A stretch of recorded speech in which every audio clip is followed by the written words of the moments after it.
এটা কি টিমের আসলে কোন প্ল্যানের কারণে?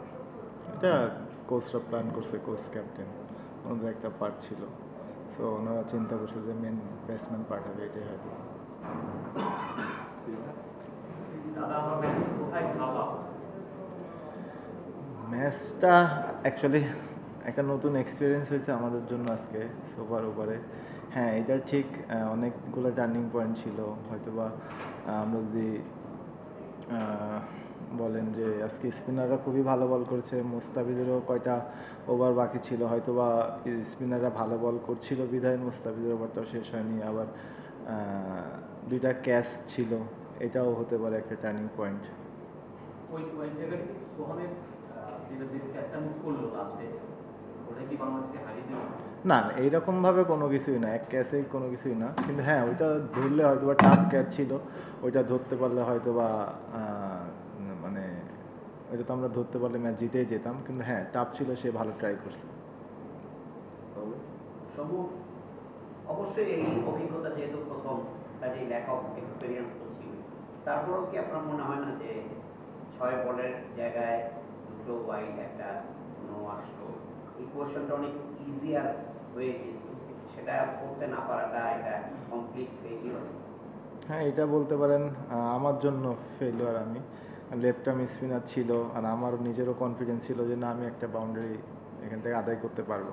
কিন্তু হ্যাঁ, এটাও ঠিক যে উইকেটটাও এরকম ছিল না যে ইজি 6 মারা, ইজি বাউন্ডারি মারার মতো উইকেট না।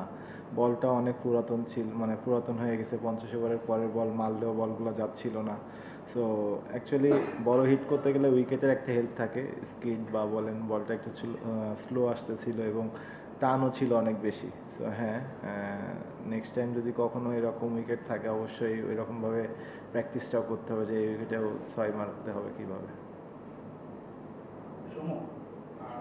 ওয়াশিংটন ব্যাটিং প্রেসার থাকার পর তারা তাকে যখন বোলিং করায়, আমাদের টিমে আমরা মুস্তাফিজ যদি 8 ওভার বোলিং করেছি এবং মুস্তাফিজ পজিশন দিয়েছে, আমাদের হাতে কিন্তু সাইফ হাসানও ছিল।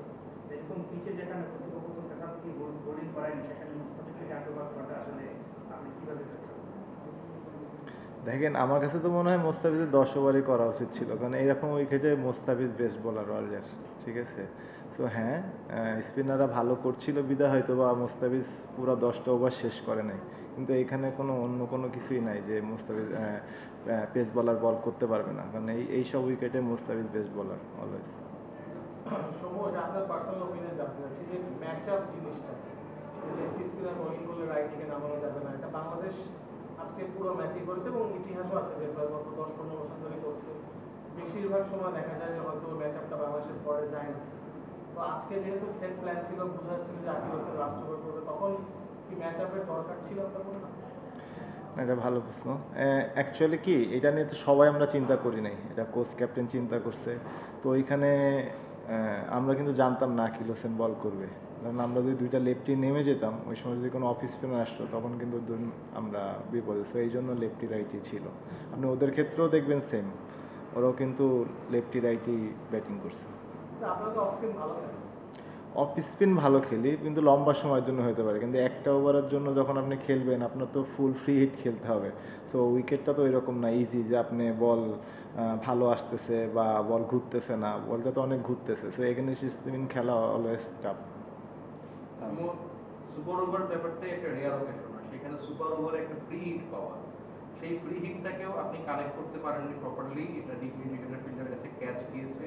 এইটাতে আপনার কোনো রিগ্রেট আছে কিনা যে ওইটা আসলে মেক অর ব্রেক একটা পয়েন্ট ছিল, যে ওইটাকে বাউন্ডারি কনভার্ট করে ফেলতে পারলে হয়তো ম্যাচের কম্পোজারটা চেঞ্জ হয়ে যেত।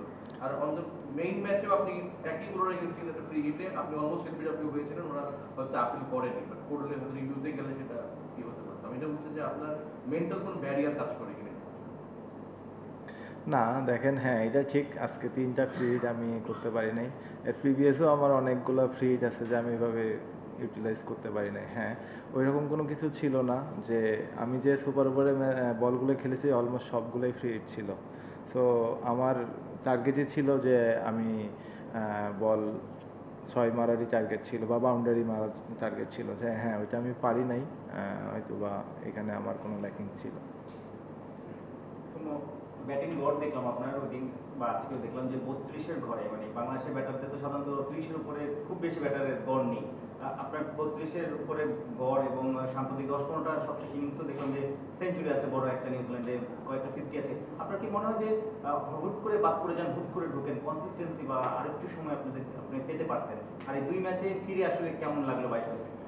না, যে কোনো সময় অনেক দিন পরে টিমে আসলে একটু নতুনত্ব লাগেই। ওইটা আবার খাপ খেয়ে নিতে একটু সময়ও লাগে, মেন্টাল একটা প্রেশারও থাকে। হ্যাঁ, কিন্তু যেহেতু প্লেয়ার এসেই খেলতে হবে, এটাই হচ্ছে আমাদের কাজ। চেষ্টা করি যখনই সুযোগ পাই নিজেকে প্রুভ করার, কারণ প্রুভ না করতে পারলে তো আবারই মানে টিমের বাইরে চলে যেতে হবে। সিচুয়েশনটা পুরোপুরি মানে বাংলাদেশের জন্য সাধারণ ছিল, মানে বাংলাদেশের হোম কন্ডিশনে স্পিন উইকেট বানিয়ে আমরা মানে এটা পাবলিককে বলা হয়েছে যে এটা বাংলাদেশ চাচ্ছে যে ম্যাচটা মানে সিরিজটা জেতার জন্য। কিন্তু লাস্ট পর্যন্ত দেখা গেল যে আজকের ম্যাচটাতে কি বাংলাদেশ নিজেদের পাতা পাতিয়ে পড়ে গেল, মানে তারা 50 স্পিন বলিং করলো এবং বাংলাদেশ একটা রানে রেস্ট্রিক করলো এবং আলটিমেটলি তারা ম্যাচটা জিতলো। মানে এটা কি মনে হচ্ছে যে নিজেদের পাতা পাতিয়ে বাংলাদেশ পড়ে গেছে? না না, পাতা ফাত বলতে এরকম কিছুই না। দেখেন, ওরাও স্পিন বল করছে, আমরাও স্পিন বল করছি। হ্যাঁ, এটা ঠিক, লাস্টে এসে ওদের হোপ অনেক ভালো ব্যাটিং করছে, সে শেষ পর্যন্ত চলে গেছে এবং ম্যাচটাও জিতাইছে। কিন্তু হ্যাঁ, এটা ঠিক, প্রথম হাফের থেকে সেকেন্ড হাফে ব্যাটিংটা একটু ইজি ছিল, কারণ উইকেটটা একটু কুয়াশা পড়াতে একটু টানটা কম ছিল। সো হ্যাঁ, এটা ঠিক যে ফাঁদ বলবো না, ওরা আজকে ভালো ক্রিকেট খেলছে, এই জন্য ওরা জিতছে। মানে একটা ব্যাটসম্যান এই ধরনের উইকেটে ব্যাটিং করাটা আসলে কি মেন্টালিটি নিয়ে ব্যাটিং করতে হবে, মানে কি মানসিকতা নিয়ে ব্যাটিং করেন? হ্যাঁ, এই অলওয়েজ চ্যালেঞ্জিং এখানে সব ব্যাটসম্যানের জন্যই বরাবরই। হ্যাঁ, তো অনেক বেশি ফোকাস দেওয়া লাগে, কারণ এখানে না ইজি এক খেলা যায়, না বাউন্ডারি পাওয়া যায়। সো অনেক বেশি মনোযোগ দেওয়া লাগে যে কখন একটা লুজ বল পাওয়া যাবে, লুজ বলের জন্য ওয়েট করা এবং কিভাবে নিজের স্কিলকে আরও ডেভেলপ করে ভালো বলকে রান বের করা।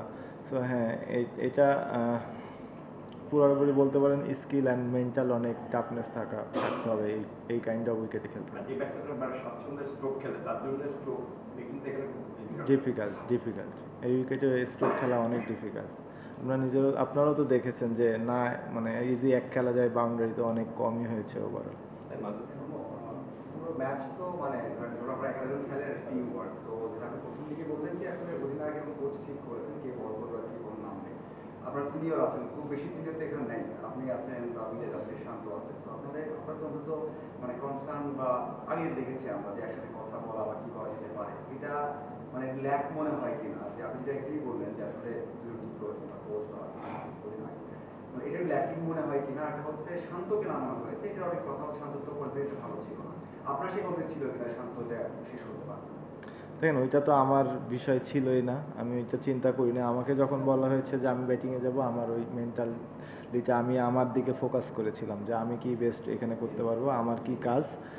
সো ওইটার দিকে বেশি ফোকাস ছিলাম। আর হ্যাঁ, এটা অবশ্যই আপনি যেটা বললেন সিনিয়র জুনিয়র, হ্যাঁ, যদি আপনার কাছে প্রশ্নটা আসে তখন একটা আপনার কাছে অ্যান্সার থাকবে, কিন্তু এটাতে আপনি যত বেশি মানুষকে ইনভলভ করবেন তত বেশি প্রশ্ন মাথার মধ্যে ঢুকবে। সো দুইজনের আমার কাছে মনে হয় ম্যানেজমেন্ট ক্যাপ্টেন যে ডিসিশন জেনেছে, আমার কাছে মনে হয় বেস্ট ডিসিশন। শান্ত আপনার কনফিডেন্স ছিল কিনা শান্তর উপর? কারণ অনেকে তো এখন ছিল না তার রিসেন্ট পাস্ট ধরো লেফট আর্ম বলার বল করছিল, তো অবশ্যই একটা লেফট আর্ম ব্যাটসম্যান যাওয়াটাই হচ্ছে অপশন ছিল, ভালো অপশন ছিল।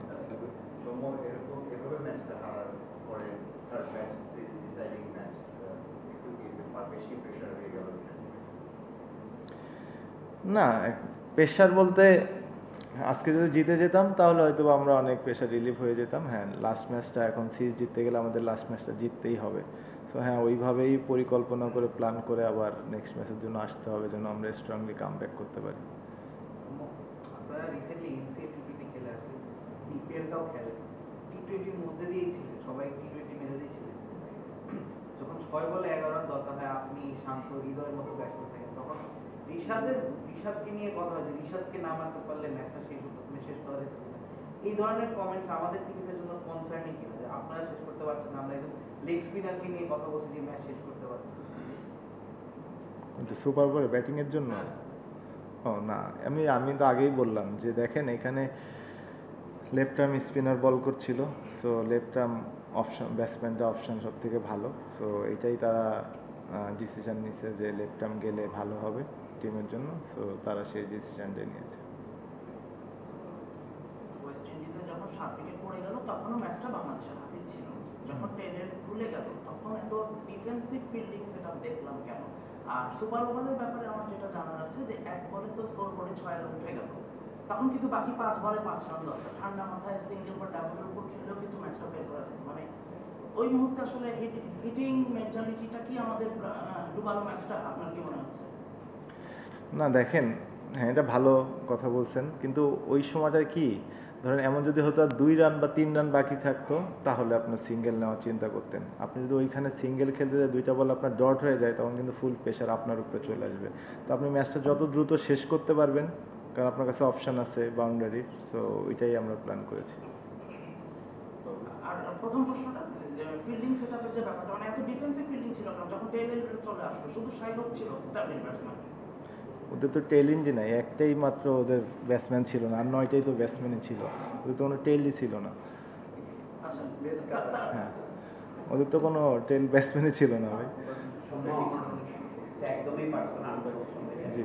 সেটা হচ্ছে যে এই ধরনের কামব্যাক সিরিজ আপনার জন্য স্পেশাল, আপনি যে টাইপের প্লেয়ার, এই ধরনের উইকেটে যখন হয়, জানি হয়তো আপনি কোড অফ কন্ডাক্ট বা চিন্তা করে উত্তরটা দিতে নাও যেতে পারেন, বাট আপনি বলেন আপনাদের মধ্যে যারা ব্যাটসম্যান স্ট্রোক খেলতে পছন্দ করে, ইউজুয়ালি এটাই আপনার সম্পদ, আপনারা স্ট্রেংথ আছে, তারা যখন এসে এইরকম উইকেটে খেলতে না, এইটা কামব্যাক করাটা কতটা টাফ, এবং এগুলো কি টিম ম্যানেজমেন্ট, কোচ অ্যান্ড সিলেক্টরদের সাথে আপনাদের কথা হয় না যে এই উইকেটের জন্য ঠিক আমার জন্য আইডিয়া কিনা, বা এরকম এই কন্ডিশনে কারা অ্যাপ্রোপ্রিয়েট, এইসব আলোচনা কি হয় কখনো?